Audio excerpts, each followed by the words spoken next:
After 3 days of lectures, these girls have something to announce to their families, their culture, and the world.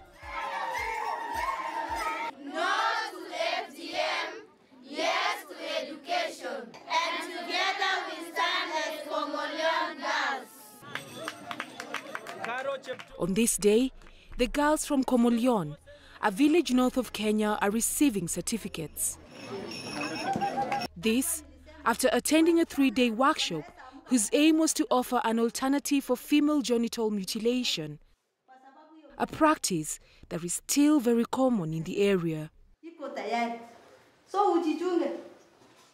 The workshop, organized by Nonkera, a non-profit organization, held seminars on the dangers of FGM, proper hygiene, marriage and reproductive health.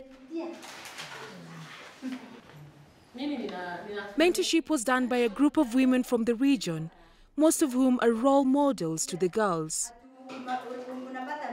When they see the lives that we live, the kind of people we are, comparing to our friends, those who never gone to school, it's a totally different things, different lives. So when we come and teach our children, our girls, on importance of education, importance of not going to FGM, then community will say it is true because this one, they prosper. Culturally, on a day like this, they would have been enduring a different passage of rite, circumcision. Traditionally, their mothers gift them to celebrate the girl's path to adulthood.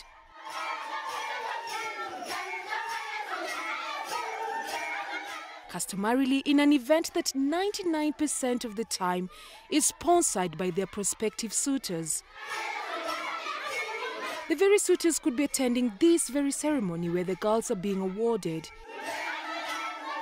However, this time, none of them is walking home with a young wife. During graduation, all men will come, including those who have not married. And women, old ladies will also come. Then they will ask, who has not gotten married among all these men? We have newborn women here. So men will be motivated to marry. The girls have bigger dreams now. I wanted to be a journalist, and I'll be proud of it when the time comes, maybe when I go to university, nisomee journalist, alafu nimalize, nikuje nitangaze kwa Komolion. Many families in Komolion have been struggling to give their children, especially girls, formal schooling. To protect themselves from lives of poverty, they choose to marry them off at a young age for a dowry of cows, mostly after undergoing the cut.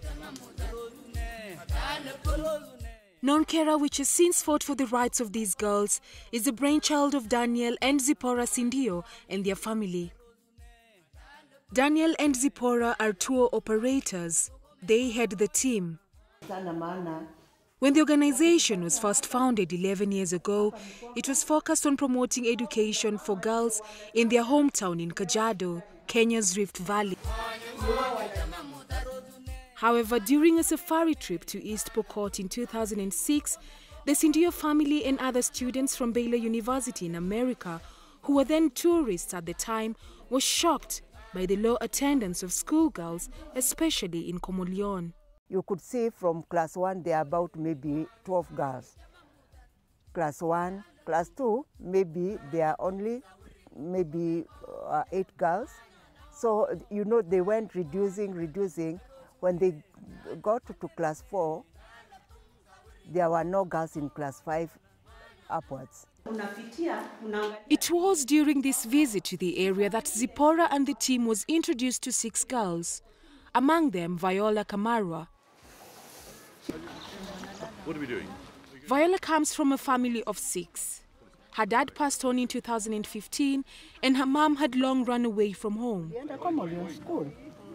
Their elder sister, Lillian Kamara, was then left to take care of her siblings. They didn't have much.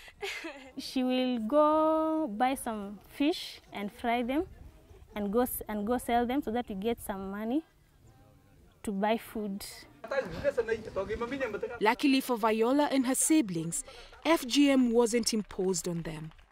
A majority of her mates, however, have already been married off, a bunch of them circumcised.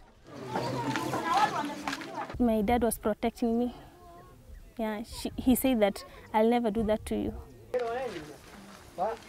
Through Non-Kera, 12 girls have accessed second chance education through a scholarship program funded by the students from Baylor University.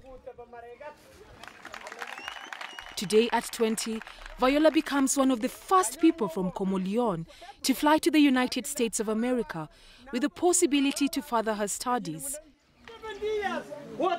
This has been good news to the community and an eye-opener to many who still disregard girl-child education. I just felt like crying. It's like it's history. And I did not believe it. I was saying, is it true? Is it truly, am I the one or it's something else? So it took me time to believe. We shed tears of joy because we could not believe in such area that one day a student from such area would go to such a prestigious country like US. Even though there seems to be a slow progress in ending female genital mutilation, it is stories like that of Viola and her mates that's providing hope for those courageous enough to stand up to the system.